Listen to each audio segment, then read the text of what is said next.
আমরা রেডি এখন আমরা লাচুংয়ে যাওয়ার জন্য। এই যে আমাদের ব্যাকপ্যাক, এটা হোটেলে রেখে যাব। এই যে হচ্ছে আমাদের রুম,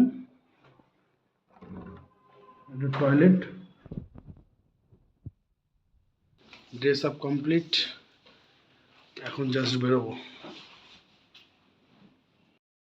আমরা চলে আসলাম সকালবেলা খাবার কাউন্টারে। সমস্ত কিছু গোছগাছ করে আমাদের যে বড় লাগেজটা ছিল সেটা আমাদের ওদের একটা আলাদা কাউন্টার আছে, সেখানে জমা করতে হয়, কারণ আমরা ফিরবো দুদিন পরে।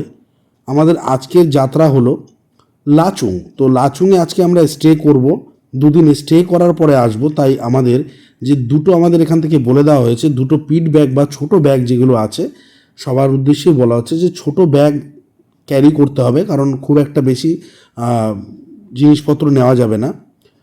আর সবার উদ্দেশ্যে একটা কথা বলে দিই, যারা লাচুংয়ের উদ্দেশ্যে যাচ্ছ অবশ্যই যদি ফ্ল্যাক্স থাকে ফ্ল্যাক্সটা ক্যারি করো, তার মধ্যে গরম জল নিয়ে নিও, খুবই দরকার পড়ে।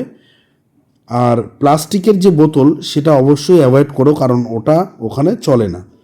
তারপর আমরা চলে আসলাম যে খাওয়ার জায়গা। তো আমি আগের দিন রাত্রে বলে দিয়েছিলাম যে আমাদের জন্য লুচি করতে, যদিও বৃষ্টি লুচিটা ভালো খায় না, কারণ অপশান আর যা ছিল সেগুলোর মধ্যে লুচিটাই বেস্ট, আর আমার অল টাইম ফেভারিট লুচি আর সাদা আলুর তরকারি। তো বৃষ্টি খেয়ে বলছিল সত্যিই ভালো হয়েছে, তো আমার তো খুবই ভালো লেগেছে খেতে। আমি এর সাথে আরও করে দিয়েছিলাম দুটো অমলেট। তো অমলেট দুটো আমরা লুচি আর তরকারির সাথে ব্রেকফাস্টে নিয়ে নিয়েছিলাম, আর তার সাথে আমাদের দিয়েছিল চা। তো খাওয়া দাওয়া ওভারঅল বলতে পারি রান্নাবান্না তো খুবই ভালো। আর পাহাড়ে আসলে এই সমস্ত খাবারের যে স্বাদ আর যে সিচুয়েশন ক্রিয়েট হয় তা তো সত্যি যারা গেছো তারা জানো, একটা অন্য লেভেলে পৌঁছে যায়। আর যারা ফার্স্ট টাইম যারা হানিমুনে যাচ্ছ তাদের জন্য তো সমস্ত কিছুই একটা আলাদা মাত্রা যোগ করবে। সিকিমের সৌন্দর্য তো সত্যি কি বলবো, নর্থ সিকিম অনবদ্য। আমাদের খাওয়া দাওয়ার পরে আমরা বেরিয়ে গেলাম গাড়ির উদ্দেশ্যে, যদিও গাড়িটা আমাদের জন্য একটু লেট হয়ে গেছে, কারণ পাহাড়ে সেদিনকে কোনো একটা আন্দোলন হচ্ছিল, তাই রাস্তা খুবই জাম ছিল। তো আমরা চলে আসলাম, গাড়ি ছেড়ে দিয়েছে দেখতে পাচ্ছ। সিকিম থেকে আমরা গ্যাংটক থেকে নর্থ সিকিমের দিকে উদ্দেশ্যে যাত্রা করেছি। একটা বিশেষত্ব কি, আমরা যে যত পাহাড়েই আমরা গেছি না কেন, সিকিম গ্যাংটক থেকে যখনই নর্থ সিকিমের দিকে যাওয়া হয়, যে পাহাড়গুলোর যে রাস্তা এবং যে যে উচ্চতা, সেটা কিন্তু আলাদা একটা থ্রিল যোগ করে। যারা গেছো তারা জানো, সত্যি একটা গা শিহরণ ব্যাপার। সাইডে এত উঁচু উঁচু পাহাড়, আর রাস্তাগুলো খুব ডেডলি। তো আমরা চলে এসেছি, যেহেতু কিছুক্ষণ জার্নি করে দুপুর হয়ে গেছে, তো আমাদের এখানে দুপুরের লাঞ্চটা করার জন্য দাঁড়িয়েছে। তো আমি একটা পপকর্ন নিয়ে নিয়েছি, বললো যে উপরে পপকর্ন লাগতে পারে, অক্সিজেনের জন্য খুবই ভালো। আমাদের দুপুরবেলার খাবার ছিল ডাল, ভাজা, ডিমের তরকারি, মানে ডিম কারি, আন্ডা কারি যেটা বলে। এই সমস্ত খাবার আমরা খেয়ে নিলাম, খেয়ে আবার আমরা যাত্রার উদ্দেশ্যে বেরোলাম।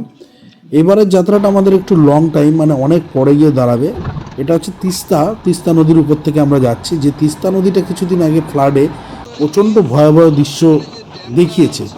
তো আমি যখন গিয়ে সেখানে সচক্ষে দেখলাম যে সেইখানের পরিস্থিতি কি, সত্যি বলতে আমি ওই দুটো দিন ঘুমোতে পারি না। এইখানে যে ড্যামটা ছিল সেটা হচ্ছে চুংথাম ড্যাম যেটা বলে, সেই ড্যামটা এমনভাবে উড়ে গেছে, মনে হচ্ছিল যে এখানে কোনো একটা মাটি দিয়ে হয়তো কিছু করা ছিল, যেটা খুব স্রোতে ধুয়ে নিয়ে চলে গেছে, পরিষ্কার কথা।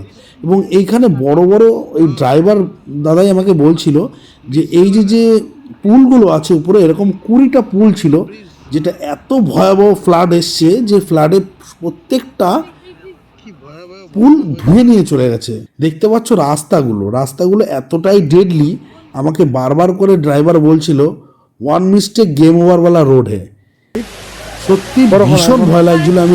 আমি যখন যাচ্ছিলাম, আমি জানলার পাশে বসছিলাম, যে কাদাগুলো দেখছিলাম, মানে মাটিগুলো ধসে ধসে পড়ছে, বৃষ্টি অল টাইম তো বৃষ্টি হয়, এবং ভাবছিলাম যদি সত্যি কোনো বিপত্তি হয় বা কোনো রকম যান্ত্রিক গোলযোগ হয়, দ্বিতীয়বারের জন্য কোনো সুযোগ ছিল না। আমাদের সাথে ঝাড়খণ্ডের একজন বয়স্ক কাকু ও কাকিমা ছিল, তাদের দেখে সত্যি অনেক অনুপ্রাণিত হলাম। তাদের রিটায়ারমেন্ট লাইফ তারা কাটাচ্ছে। তো তাদের কেউ ভালো করে ইনফরমেশন দেয়নি যে নর্থ সিকিমে প্রচণ্ড ঠান্ডা। তারা সাধারণ একটা প্যান্ট শার্ট আর একটা সালোয়ার কামিজে চলে এসেছিল। তো তাদের খুব কষ্ট হচ্ছিল ঠান্ডায়। তো আমি বললাম আপনাদের একটু জেনে আসা উচিত ছিল। উনি বারবার করে বলছেন ওনাদের যে ট্যুর গাইড ছিল যেখান থেকে এজেন্সি নিয়েছে তারা বলেছে নাকি খুব একটা ঠান্ডা ছিল না। তো আমি অবশ্যই বলবো যারা ট্যুরের বিজনেস করছো, আমার মনে হয় না এরকম বলে কেউ, আর যদি কেউ বলে থাকো এই জিনিসগুলোকে একটু ঠিক করে গাইডনেস দিও, কারণ সত্যি অনেক রকম প্রবলেমের সাক্ষী হতে হয় এরকম জায়গায়। যত সুন্দর ততটাই ভয়ঙ্কর। আমি বারবার বলছি নর্থ সিকিম যতটাই সুন্দর ততটাই ভয়ঙ্কর। কিছুদিন আগে আবার ফ্ল্যাড এসছে। তো যারাই যাবে তারা সমস্ত রকমের খবর নিয়ে তবেই রওনা দিও। আমাদের যেতে যেতে আমাদের প্রায় সন্ধ্যা থেকে রাত হয়ে গেছে। তো দেখা হচ্ছে আবার পরের ভিডিওতে। ততক্ষণ বাই বাই। আর অবশ্যই চ্যানেলটাকে সাবস্ক্রাইব, আর ফেসবুক থেকে দেখলে অবশ্যই লাইক করো, আর